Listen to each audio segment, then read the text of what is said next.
Brian. And I'm Nathan. This is the At Odds Show. Please listen.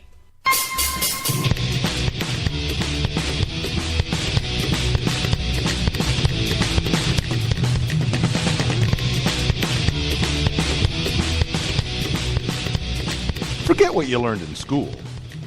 Never mind what your parents told you, and disregard what your friends say. From now on, the only people you need to listen to are these guys. For the next several minutes, they'll take you on a journey through the political jungle. And when your journey is over and you're safe at home, they promise you'll be stronger, smarter, and just plain better. So buckle up, hang on to your ears, because your journey starts now.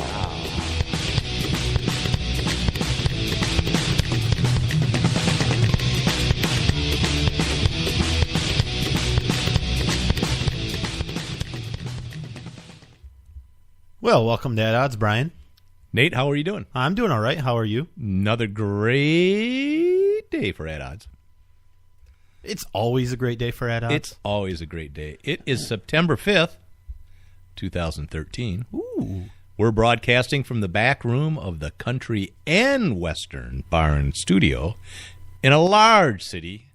Where are we, Nate? Clio? Clio, be more specific. No, Clio, Saudi Arabia today. Clio, Saudi Arabia. I didn't know there was a Clio, Saudi Arabia. Plane just got in. I actually had lunch in Delaware. You did. You had a private jet with I did. I took the At Odds jet. No.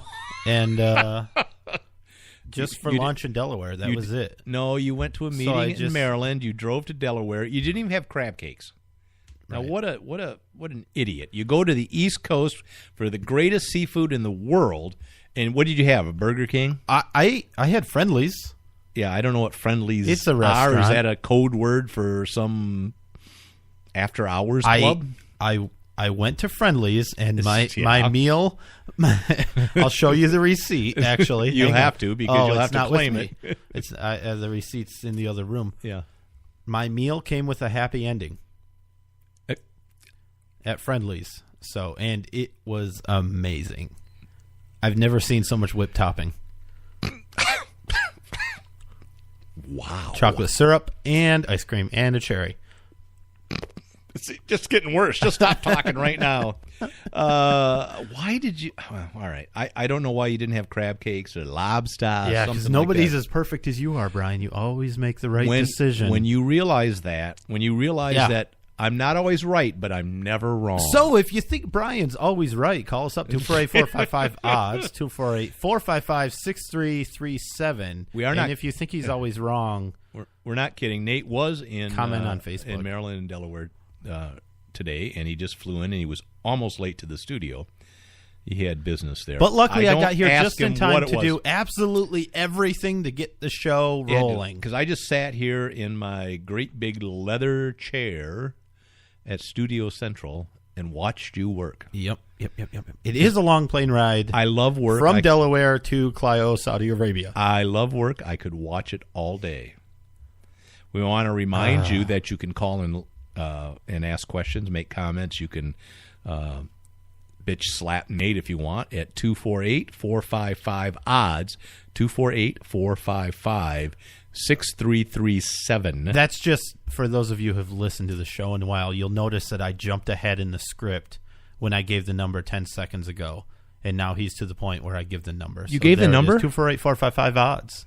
When did you do that? Yeah. Did you mention our book, My Parents Open Carry, a great kids book on the Second Amendment, open carry, concealed carry, and your right to keep and bear arms? If we look at the script, it also has a note about that. Oh, it used to. You took it out. I did. I've edited our notes because you always were complaining. Yeah. Let's see. We have a winner. I'm looking forward to the second half of this show, so stay tuned. Doug Briney, country music star from Alaska. Hey, what? He won the 2013 Independent Country Music Association Singer of the Year. That's not too shabby. He's going to be on our show. He's very conservative, loves God, country, and country music. So from Alaska? No, what? He's from Southern California. Did you read his bio? Then he went to Alaska. That's where he started his career. And then he went to Nashville because he hated the cold winters in Alaska. No, I'm speculating. I don't know. Lots of opportunities in Nashville. Yeah, why He'll be would a on country later. music singer ever think about moving to Nashville? I don't know why they That would. doesn't make any sense. I got to think country western is really big in Alaska. It's just only for 3 months of the year because you can't move any other time. Anyways, we have a winner from our likes thing. They won a $10 gift certificate to Burger King. Matt Logan. What? Nothing. No, it's fine. You're rolling your eyes? What? I can't announce that? No, sure. Go ahead. Yep. Okay. He won. The trouble is, I can't, what? No, go ahead. I'm just waiting. We can't get a hold of him very easily. So if you're listening, contact us through our website and let us know where you want us to send your gift card, or if you want to donate it. You could donate it to a good cause. We could Like donate to the charity. At Odds Lunch Fund. Yeah, That would be great because in Delaware, there's a Burger King. at Friendly's, There's a Burger King very near the studio. Clio, Saudi And, Arabia. They serve camel burgers. I love Burger King. Camel burgers. When it's free. Yeah.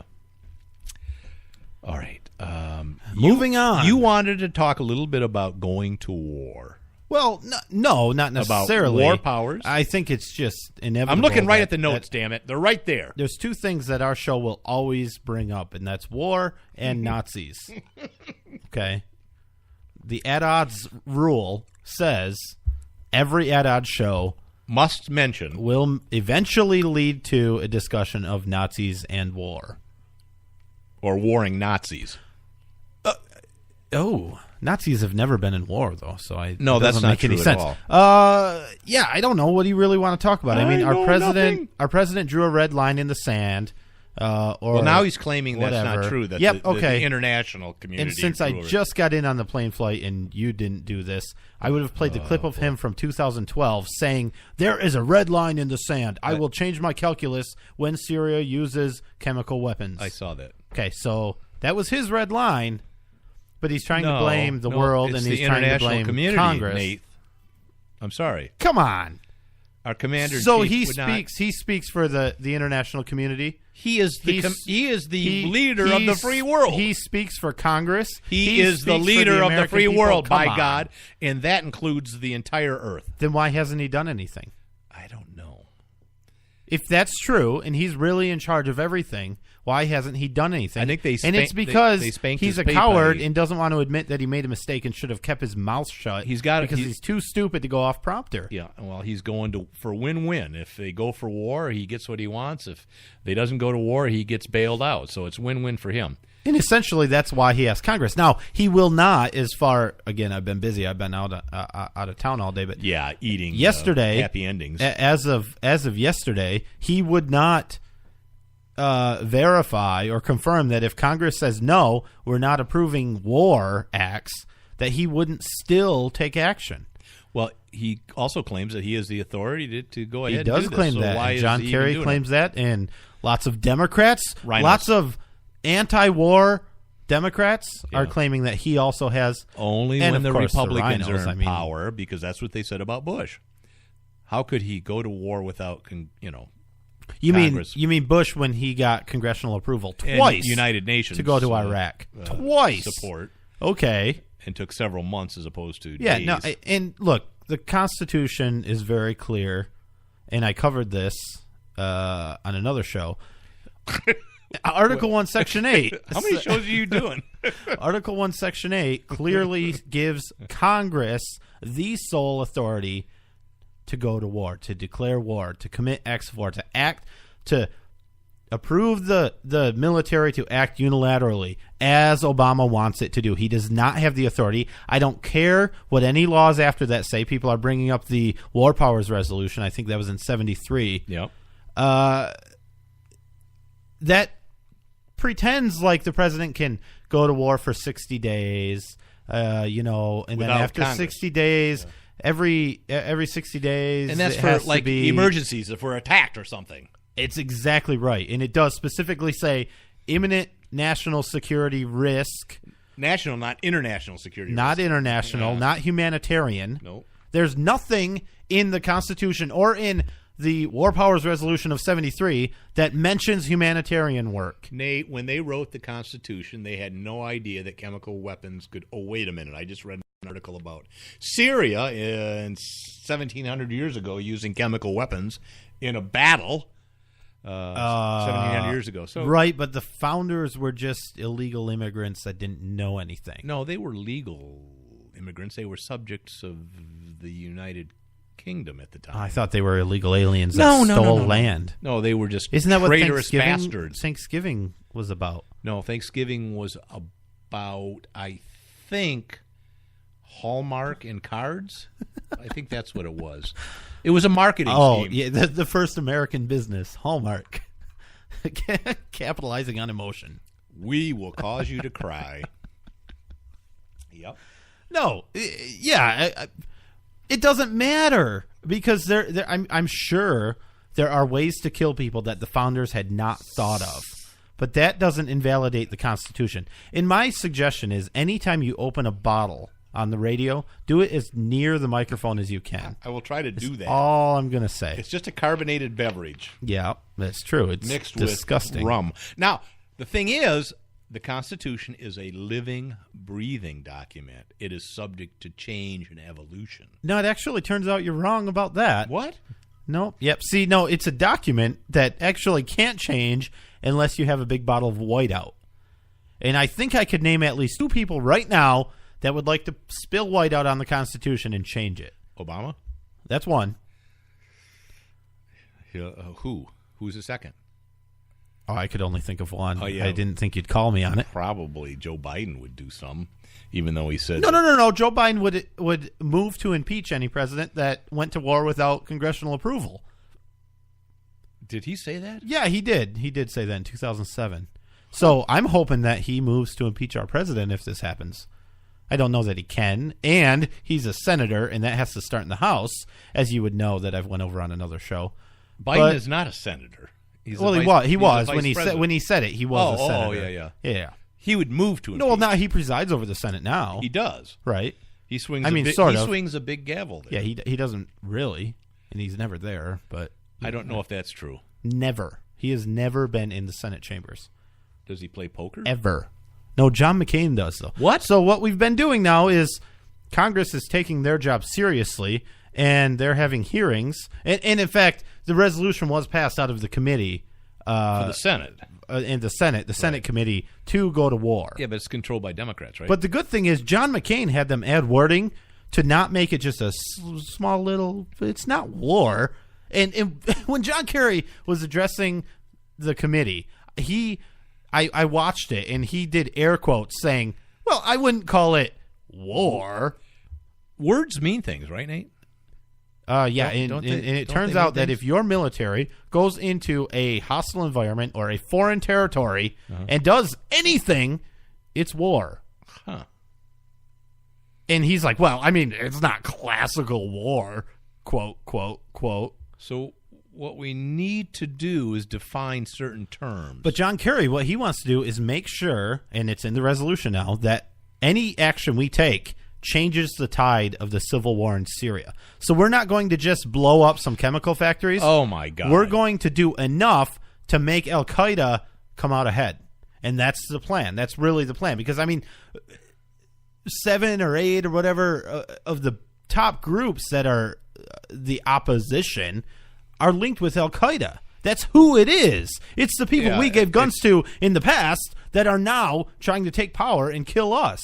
And that's who we'll be helping out. What did I read? That there was like 100 different militias and different groups that were sort of all combining together under this air quote rebels.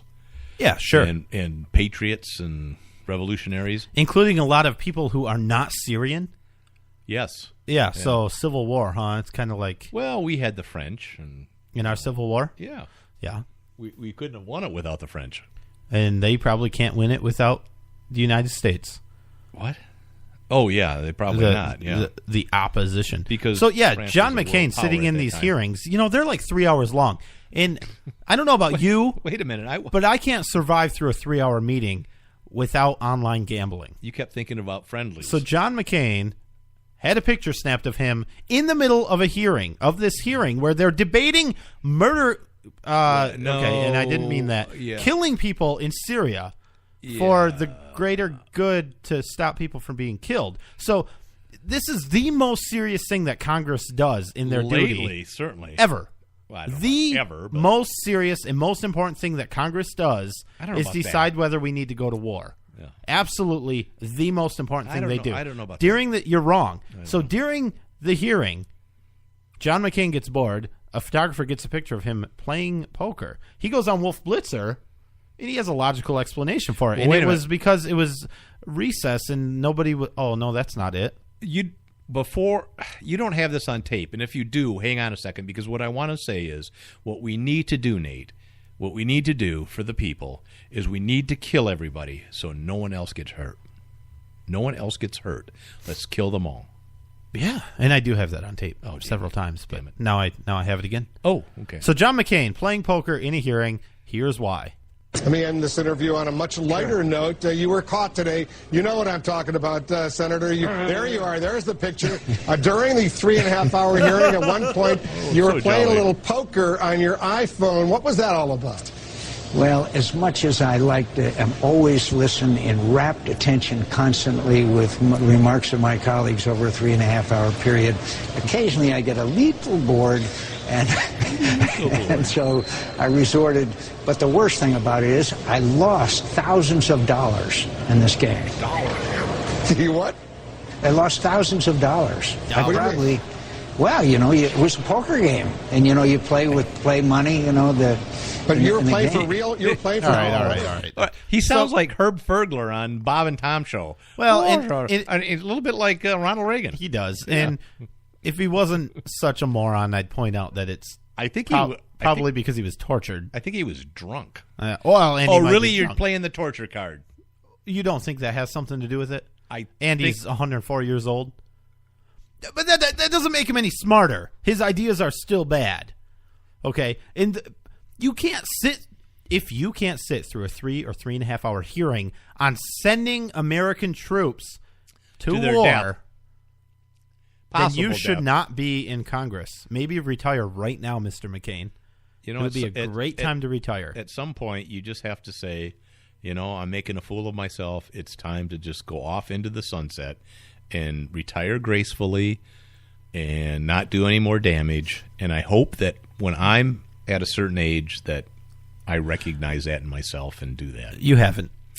Not yet. Wait a minute. What'd you say?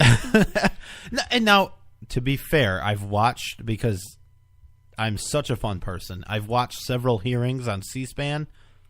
Generally, when a senator or a They're representative... extremely boring, by the way. Yeah, but when they get done answering their questions, they leave. So by the Right. end, you have... 6 people there. Yeah, you have... You've got the one janitor. person- Yeah. You've got the sergeant of arms. And he's playing Sometimes poker. he's on playing his- poker. Yeah. And he's probably playing McCain. And I don't know who else you have. I'm just wondering if we should...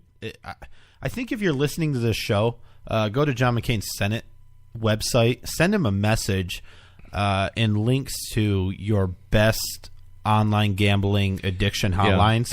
And tell him to double down and split his pairs. No, I'm trying Oh, to that's blackjack. help him. I'm serious. Oh, Go I'm to his sorry. website, contact him, send him your best gambling addiction helpline. Right. Just so we can get him some help. I think if he gets several thousand emails with that, it might help out.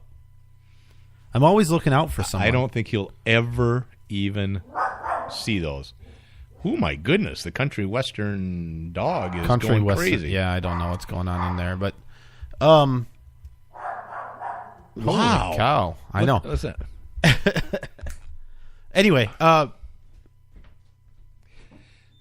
What? you had some idea about Russia and Saudi Arabia and all Yeah, that I mean, good this stuff. is somewhat dated, but I think it's still pertinent because we're building up to a nuclear annihilation of the world with the Cold War coming back with Russia versus the United States. Russia says that if we attack Syria, they will attack Saudi, and all I can think of was the great line from RoboCop. Guns, guns, guns. Guns, guns, guns. Everybody's got to show their guns. Right, but What? there won't be guns because we're not putting boots on the ground. That's what they say. All we're doing is very strategic surgical strikes Uh-huh. to very specific areas, targets. No boots on the ground, nobody in harm's way. All we're going to do, we're just going to drop bombs until the tide of the war changes. We're sending a message. And yeah, no, I'm right. And all we're No, that's really what it is. right. And that's well, yeah. If we're being serious now, apparently you want to be serious. I do. That's absolute crap. Because to Well- win a war and to make a difference, you don't announce that you don't plan on winning anything. You're just sending a message. We're sending it on Thursday at 2 p.m. As Dennis Miller says, we're sending save-the-date cards to these people, telling them we're going to attack these targets, and we're going to do And it we're this registered time. at targets. And after We're registered at after we targets. bomb these targets, That's a little funny. what we're going to do is stop bombing targets. So all you have to do is hang out on our very, very limited 3-day strike. Right. Hang out, bunker down. And then we're done. We're And then gonna we're done. move on, and we're not. You know what? We're not even going to be involved anymore. Well, a couple of not, things. not even. A couple of things with that. Yeah. As you know, I'm Obama. No, I'm an idiot. as you know, the world stage, can't condone the use of chemical weapons. I mean, that is a written rule of warfare. We have certain rules on how you can kill people, and using chemicals is not one of them. They're weapons of terror. The big thing is Russia only has one foreign military base, and that's in Syria. So they have to save face. They have to save that base. I heard it was submarine, a marine base in the Mediterranean, and other people say it's an air base. I don't know which. But they also get a lot of oil and gas from Syria, and they've been allies with Syria for decades. So for Russia, it's saving face, and also they want to little stick it to Obama in the United States whenever they can. So the question is, does the United States need to send a message to the world and say we're not going to tolerate chemical weapons? No. I don't know that we should. No. I would think that would be a UN issue. No. I know, and you argue with that, but there has to be, we're a world community, whether you like it or not. I don't think And we there need has to to push be more responsibilities a on the UN because really we shouldn't be part of the UN. Well, that's a different discussion. Well, it is. We but, are part of it, and but a lot of other member countries don't want to do anything. understand there's going to be a lot of non-players out there. But the major Like players, the big ones, like England and Germany. well, that's not true. England, the UK is last I heard, they were in support of doing something in opposition to the chemical. Were they? Yeah. That's now they're did backing they vote down again a little bit. because they voted no Yeah. to take action. No, I thought they Cameron voted wants yes. to do it. Well, they voted yeah. no, and he says he'll abide by that. But Okay. I mean, and our president hasn't even been able to say that he'll abide by the vote of Congress. Right. He'll do what he wants to do because he's a tyrant. But it's an ugly, ugly thing. I don't know, because I don't know enough about the subject to really say. I don't have the intelligence and I don't have the historical philosophies that are involved. All I know is that I got to watch a videotape of the Syrian so-called rebels assassinating a bunch of Syrian nationals as they were beaten, put face down in the dirt, and their brains were blown out with high-powered rifles. Coptic Christians and all the other people that they hate. And I think to support a group like that is not in the best interest of the United States. Right. And what happened in Egypt? We took out a dictator that has kept peace in the area fairly well. We don't like dictators, but he's been relatively friendly to the United States in Mubarak. We throw him out because we say he's a bad guy. He gets replaced by Muslim extremists, the Muslim Brotherhood, who then gets replaced, and we complain like they were democratically elected. Well, I don't. And we're kind of on the same track again, that we're going to throw out Assad because we think we need to, but we don't know who he's going to be replaced with. We have all these groups jostling to replace him, and we don't know who it's going to be. And it's going to end up being one of these radical groups that we definitely don't want running a country. Absolutely. For us, the only thing that should matter, at least the top priority, is national security. Right. Our country first. Once we have that straightened out, then we can still ignore the world's problems, because why not? But I think that's probably a good philosophy, is to think of our country first. You think of your family first, and then you can look at moral issues outside of your family. But that's so greedy. Act. It is. And greed is bad. Selfish. Philosophically, it's a horrible position, but I think it's. I don't think so. Real. I don't think there's any argument to say that that's a horrible position. I think it's ever. human. Any logical argument. I think it's human. I think it's natural to want to protect your own tribe, your own people, your own country. So it's not an easy. It's not an easy decision to make, and I would not want to be the president in this situation. He doesn't get to make the decision. That's the thing. Well, he has to make a decision. He has Congress. He's got advisors, but ultimately he has to make a decision, whether it's in violation of the Constitution or not. He ultimately wears that crown and has to make that decision. That crown, exactly right. Any president who has not already made the decision that he cannot act on his own should not be the president of the United States. And that's absolutely true whether you're talking about Bush, whether you're talking about Reagan, whether you're talking about Nixon. I don't care. If you don't already understand and follow the Constitution, you have no business in the White House. So to say that he still has to make a decision, that he gets to decide, there's bigger problems than just that, if that's the case. I'm being pragmatic and I'm being realistic. He has to make a decision, whether it's a legal decision, whether it's a moral decision, whether it's justified. That is for history and the courts to decide. Sure, everybody makes decisions every minute of every day. Right. Yep. I'm making decisions right now. So. Right. And so it's real easy to say, all right. I guess I don't get your point. But okay. What else do you want to say? Obama's gun executive orders. We could talk about that real quick. Yeah, but luckily, luckily, like you've said, they don't affect individuals in the United States. I didn't say that. I said they weren't laws. I didn't say they didn't necessarily affect individuals. Right. Obama puts out 2 new executive orders. One is the banning of military imports. And real quick, if we send military weapons to allies overseas, whether they're governments or rebels or whatever, we send them weapons. He's making it illegal for them to ship them back to the United States to sell. An example is South Korea. They've got thousands and thousands of M1 Garands, a World War II rifle they want to sell back.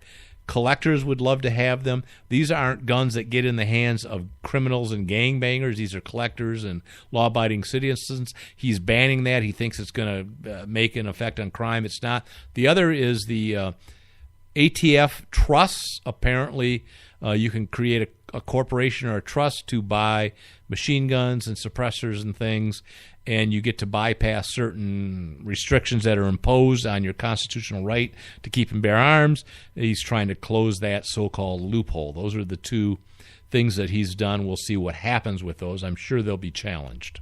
Yeah, there's pretty big concern that the import deal will hurt the civilian marksmanship program, which is basically a cheap way to get these people cool, involved M1 Garands and things, and shoot them and whatnot. And if there's a lower supply, and prices are going up. One is Camp Perry in Ohio, not far from Michigan, where they have a great M1 Garand shooting competition at 1,000 yards. It's a national competition. So we'll take a quick break. 248-455 odds. Hopefully, we'll come back with Doug our guest. Yep. We will be right back. The voice of American conservatism. WRS Digital, Red State Talk Radio. My Parents Open Carry, a pro-gun kids book from White Feather Press. 13-year-old Brenna and her parents spend their day in typical fashion. But what's not so typical is that Brenna's parents lawfully open carry handguns for self-defense. And the Strongs join a growing number of families who are standing up for their Second Amendment right and bringing gun ownership out of the closet. Order your copy of this unique kids book at myparentsopencarry.com. Fact. U.S. credit card debt is 8 times larger than it was 30 years ago. No wonder you and I are feeling the credit card crunch. You're not alone. Increasing prices and the costs of credit are stretching budgets and preventing people just like us from getting ahead or just catching up with our debts. At American Financial Debt Relief, we can help. We have tested ways to help you get out of debt. Find out how now. The call is free to learn more. If you qualify, we can reduce your interest, show you how to stop your debt from getting larger, and help you get out of debt faster than you can by making minimum payments. So if you're falling behind on your credit cards or medical bills, give us a call right now, where a free 5-minute call can change your life. 800-978-4815. 800-978-4815. Reduce your credit card debt. Call now. 800-978-4815. 800-978-4815. The world's oceans cover an area 3 times greater than all the land on the planet combined. Under those oceans lie thousands of shipwrecks, sometimes far beyond our reach, other times in the shallows within our grasp. According to the UNESCO, the combined value of these wrecks amounts to hundreds of billions of dollars. A small yet exciting company intends to capitalize on this opportunity.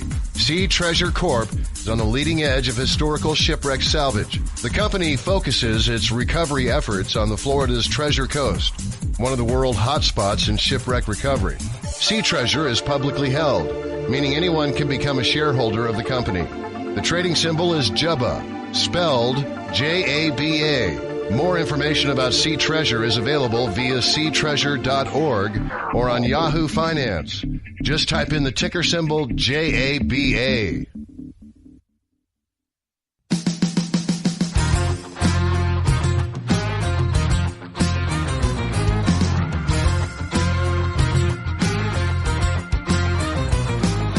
Daddy like George Jones, Haggard and Buck Owens. Mama like the Eagles and the Beatles and the Rolling Stones.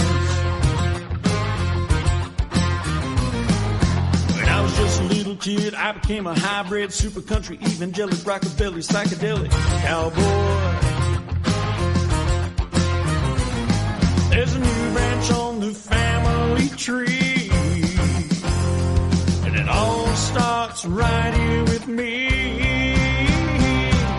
Super country, evangelic, rockabilly, psychedelic cowboy.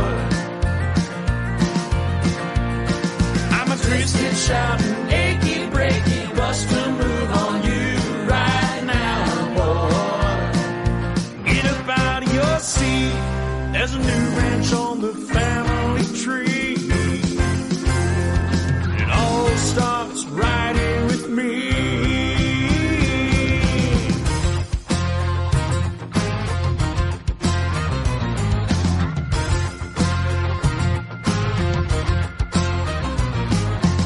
Sang hound dog, they said it was the devil's tongue. They censored him on Sullivan. Now he's loved by everyone. There's an FM evolution, country music revolution, LP, CD ripped from your MP3, boy. There's a new branch on the family tree. It all starts right here with me. Super country, evangelic, rockabilly, psychedelic cowboy. I'm a twisted, shouting, achy, breaky, bust a move on you right now, boy. Get up out of your seat. There's a new branch on the family tree. starts right here with me.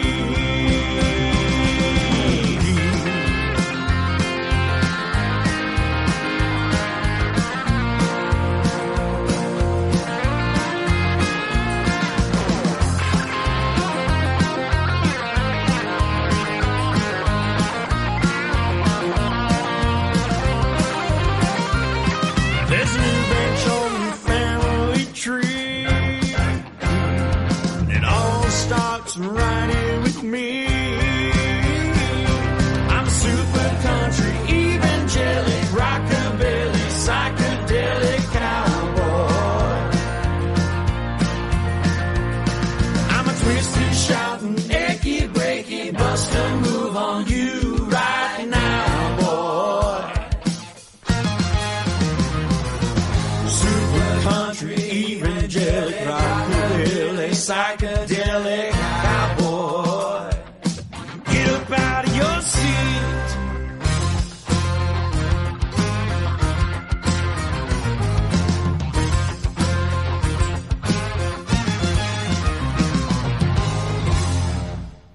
And that was Doug Briney's great song, Super Country Cowboy, title of his new album, which is available right now, pre-order. It'll be available later this fall for sale. You can go to his website, Doug Briney, that's BRINEY.com.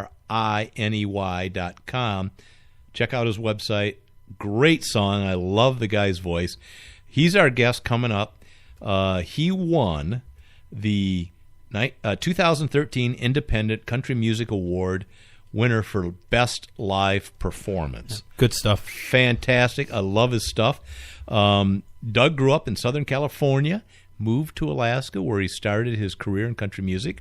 For some reason, I am assuming it had to do with minus 20 below, for some reason he thought, I think I should go to Nashville. Better fishing in Nashville, maybe. And you know, maybe continue my career there. He moved to Nashville, and he's done a bang-up job down there. We'd like to welcome our guest, Doug Briney. Doug, how you doing? Yeah, I'm doing great. Thank you, guys. Yeah, and I have to say it was definitely not to get away from the 20 below zero. I actually prefer that to the 90 plus with the humidity. The humidity, I bet you're right, yeah. Plus, you know, the elk, caribou, and moose hunting up there, you know, is great. You don't run into right. Elk, caribou, moose, deer, and bear. Yeah, you probably don't run into too many caribou in Nashville. I haven't seen a single one. Not one. Doug, we loved to welcome you to the show. We know that you are fairly conservative. You love, you know, God, country, the Constitution, and all that. What do you think about this Syria crap that's going on?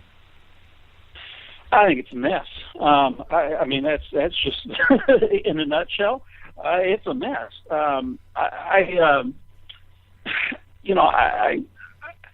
It's a lose situation. It really is. And from a political standpoint, it's a lose situation. I don't think we can walk away from it, but I don't think bombing is the correct answer. I don't know. I just personally am glad that I'm not the one that has to make that decision. Amen. If it was me, I guess at this point I'm not in favor of dropping bombs. I guess if it was my decision, I would want a SEAL team or one of our PJ teams or Special Force teams, Army, Rangers, someone to go in on the ground, or a combined team to go in. And I don't see that there's any reason that we couldn't go in with one of our elite teams and set some charges and blow the snot out of the plant that is making that stuff. And with that, and no collateral damage that way, and we just walk away from it. That'd be more my preferred method. Now, again, I'm not the one that makes those decisions, and there's probably some logistical reasons that can't do that. But I don't see any way of us coming out of this in a good light. Yeah, and we've had years to get rid of Assad, if that was really the goal, and to, George Bush warned us about Syria getting chemical weapons, and everybody laughed at him. So it's hard to wonder really what our president's, what his real goals are. And when you look at it, if we go in and we do anything and we help out in the civil war, we're going to be helping groups that are linked with Al-Qaeda. And it's just, just like Egypt, we're getting rid of a dictator, and who are they being replaced with? Yeah, we've done that. We've helped out in Egypt, and how far did that get us? Right. Yeah, exactly. Definitely wasn't good for our national security, which is, like I said before the break, should be our number one goal, is to do what is in the United States' best interest first, and then if we have the ability to help other people, then of course we will. But us first. I mean, it selfish, but that's how we should operate. Yeah. The other thought that I have is I'm tired of I personally am tired of sending aid to these countries that hate us. I am tired of nation rebuilding in places that hate us. I am tired of forgiving debts and providing mechanisms of war and weaponry to nations that hate us, and opening up our bank accounts, which is really what we have done as a nation, to groups of people who really don't like us. They hate us. They want us wiped off the face of the planet. That's it. All we are to them is a big giant checkbook. So the other thing I think, it's not just economic sanctions. It's we're done with them completely. If they want to blow each other up, that's fine, but we are going to stay completely out of it. Now, the terrible part of this thing was the children getting involved and not getting involved, but being involved. Collateral, yeah. Collaterally, and that's an atrocity. But we've got atrocities going on with children all over our world. We really do. Uganda, Rwanda. We've got it here in the United States. We've got, just look at the news and see what's taking place in our country and around the world. And these 400 children are not the only ones that are dying on a daily, have died this past year. And so I think the best thing for us in our national interest is to cut every single tie. Not $1 ever gets sent over there. We stop the supply of ammunition. We don't supply any weaponry. We pull back everything, and we just forget that they're even there. Now, the reality is we live in a global economy where where everything is linked, and I understand that. And so there, again, my simplistic answer, again, I'm not the one to be able to make that decision. But boy, if I could, that's how I would do it. And I think, we cut off the paycheck, we cut off the bank account, we don't fund the rebels who are proven links to Al-Qaeda, we don't fund and help Assad, and we just step back and say, it's your nation to screw up. If you all want to screw it up, that's your prerogative as a nation. We're having a hard enough time in our nation to keep it from getting screwed up. What do you think about? There you go. Okay, well that's great. I think you represent the viewpoint of a lot of people in this country. What do you think about this? Russia and Putin's threats and the game playing he's playing. That if he's going to if we go into Syria, he's going to screw with Saudi Arabia and all that stuff. Do you think that's a lot of bluff and chess playing?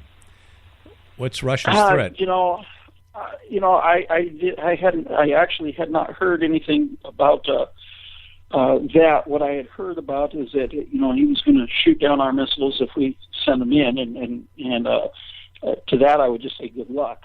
But yeah. But overall, Putin is he's a great chess player, but he's a good chess player, but he's also a man of his word, I think. I really do. So you think he has integrity? I tend to believe him a lot more than I do believe our administration. And when he says he's going to do something, when he says he's going to do something, I believe he's going to do it. I don't think it's posturing. Okay. I think he's saying, Syria, I'm going to stand next to you unless the whole world decides that, I need to stand against you. I think he just gave his word to them, and I think he's a man of his word. So I don't think Obama and our administration takes him serious enough. That's my take. I think we could be headed for something a lot bigger than what we think. Listen, we're not going to go in this thing with Kerry saying that we're not going to put one foot on the ground. We've heard that how many different times from how many different administrations, and not one time has that ever proven. has it ever been proven out? Not one time. Well, yeah, I mean, we already have troops in the area, so how is that possible? There. Yep. So, yeah, and so it just doesn't, it doesn't ring true. And I think we're in. Again, I go back to my first statement. I don't think there's a way to come out of this good. Yeah. I think we are in trouble if we don't do anything. I think we're in trouble if we do something. So it's lose-lose. I really think so. I really think it's a lose-lose situation for us as a nation because of the posturing and because of the statements of the administration that's there. If we don't do anything at this point, we're weak. If we do something at this point, then we are just nothing more than trying to overstep our boundaries as a nation, and the rest of the world will continue to hate us for that and yet still soak up all of our money. For us as a nation, I don't see a winning proposition in this. I really don't. All right, let's move on to Obama's new executive orders. He put out 2 new executive orders. Are you familiar with the trust and the military imports? I just laughed whenever he said, his executive orders. It's just like, which ones? I mean, he's done so many. I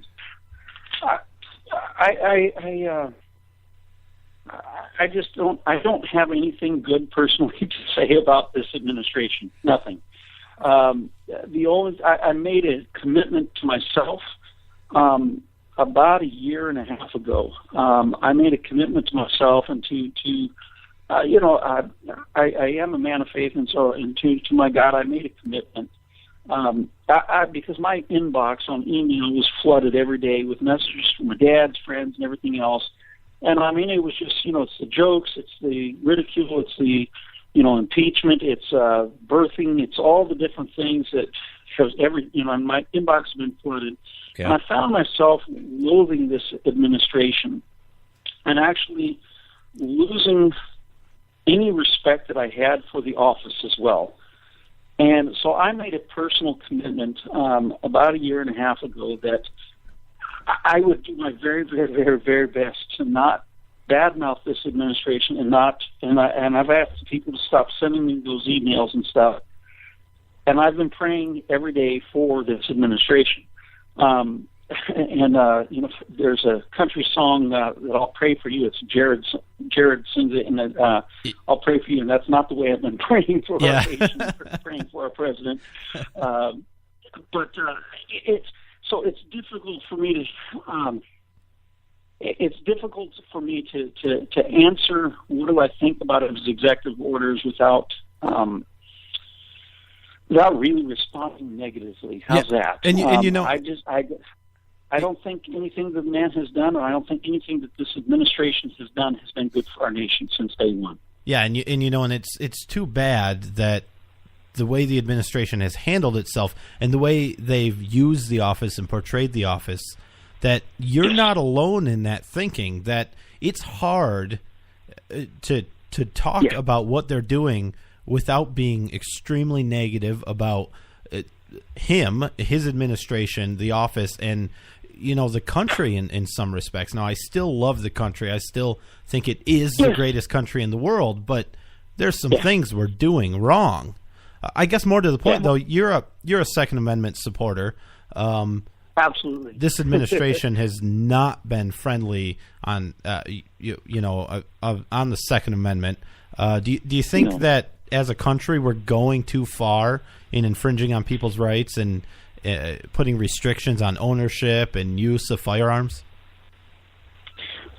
Absolutely. Absolutely. That to me, that's a no-brainer. I mean, we've gone to a police state in our own nation in regard to that. Now, I do believe that we need to keep guns out of hands of felons who have committed violent crimes. I do believe in that. At the same time, I have a friend down in Texas who committed a crime 35 years ago. Since that time, I think he's had one speeding ticket, and he has completely turned his life around completely. I would trust that man with a firearm any day of the week. Sure. And I don't think that his rights to own that firearm should be infringed on. But the law says that he cannot own one. Okay, so he does not. But you know, these saying what kind of weapons we can own, taking and changing the wording and doing these different things to limit what we can have, I think is an absolute travesty. I think it bears out. The evidence bears out for that. Look at the highest crime, and these are statistics that are out there for anybody who has a brain can look at. Look at the highest crime zones in our nation and the most dangerous places to live, and they have the strictest gun laws anywhere in our nation, and yet those places are scary to go through. Right. And they're completely dangerous. I think, and it's not just this administration. This has been going on for a while, and we've been losing our freedoms as a nation. We've been losing our rights as a nation for a long time. I don't know how old you are. I'm 48 years old, and I grew up in Southern California, and I used to ride in the back of my dad's pickup truck. Not on the freeway, but when we were making short trips around town, and sure. We'd load up in the back of the truck. Man, what a great time that was! You can be thrown in jail now for that. If I put my kids in the back of my truck and went down the road, cop would pull me over and haul me away for endangering the life of my children. Now, man, I'm sorry. I think we have overstepped that way too far. We've gone to nanny state, and we've gone to this nanny state, and it's not a good thing. It's not a good thing with our firearms. It's not a good thing with our freedoms. It's not a good thing. We have seatbelt laws in our country now all over the place. And I'm sorry, I wear my seatbelt. I do, but I also ride a motorcycle, and I don't wear a seatbelt on my motorcycle. Yeah. That's individual freedoms. It's a personal choice. Right. And personal choice develops responsible citizens. A nanny state does not develop responsible citizens. It develops a bunch of people who cannot take care of themselves, who cannot think for themselves, who cannot act for themselves. And we see it in every area of our society today. Someone cries out for help on the street, and you have a whole bunch of people standing there looking and not knowing what to do. How do I help? Right. Yeah. It's amazing to me. You're actually, it stems back from this creating a nanny state. You're actually encouraged not to take care of yourself. That you're encouraged to look to the government to protect you. That's right. And that's just absolutely wrong. And when the government says, people who prep, that have food and they take care of themselves, they're frowned upon and looked upon as radicals and terrorists and all that crap. Crazy. 50 years ago, you were told to can peaches and can vegetables and take care of yourself for the hard times. And now it's like, have some jugs of water. Have jugs of water out in your shed or in your basement to take care of you. Have a couple extra cans of gasoline on hand in case a generator. Something going wrong. Yeah, absolutely. Yeah, and you can't do those things now. The people they frown upon you. You're hoarding. You're crazy if you're thinking about this. You're one of these wackos, and it is frowned upon. And this goes all the way down. It's an indoctrination thing in our schools. I'm getting off here, but it's an indoctrination thing in our schools. We agree with you on that. We have this zero tolerance policy for any violence in school. I have 4 children. My oldest is now serving in the Air Force, and real proud of him. But when he was in grade school, he had been bullied out on the playground for several weeks in a row. He would tell the noon duty would say, well, just go play in another, instead of reprimanding the child who was doing the bullying, Right. told my son to go play in a different area. Yeah. Okay, so my son does that. He does this for a period of 3 weeks, and I tell him, look, that's fine. If the guy lays a hand on you, though, you duck him. Right. And I taught him how to do it. And, about 3 weeks into this, I got a phone call from the school. My son had decked the kid that did it. Yeah. Well, come to find out, listening to my son whenever I went there to the school, what happened, the boy picked on him, had his hands on him. My son tried walking away. The kid pushed him from behind really hard. My son ended up down on the ground. Got up, started walking again, and the guy pushed him again. At that point, my son turned around, hit him square in the nose, dropped him like a ton of bricks right there. So guess who got in trouble? Yeah. Your son. Well, it wasn't my son, because I went to the principal's office, and I sat down and I said, no, you're not doing this. I'll take you to court. This is, absolutely not going to happen. Same thing happened with one of my twins, my younger ones, up when we lived in Tuckheaton, Alaska. And I said, no, it's not going to happen that way. If my kids are trying to walk away from it, and then they get physically accosted for walking away from something, they have every right to defend themselves. Well, we have a zero tolerance policy. I said, I don't care what your policy is. It's wrong.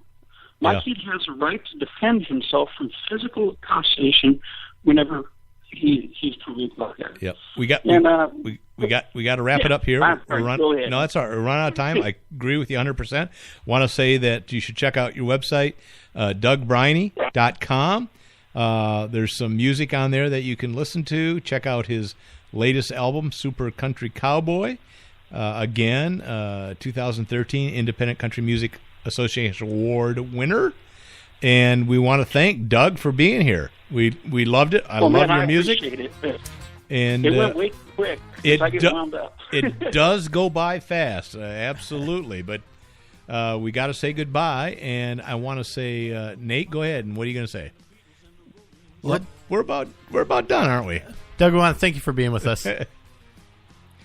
Thanks, Doug. Brian, thank you guys so much. Take care. I appreciate it, and you guys have a great night. All right. Good luck with your career. I think you're going to do very well. I appreciate that. Thank you very much. Thank you. Bye.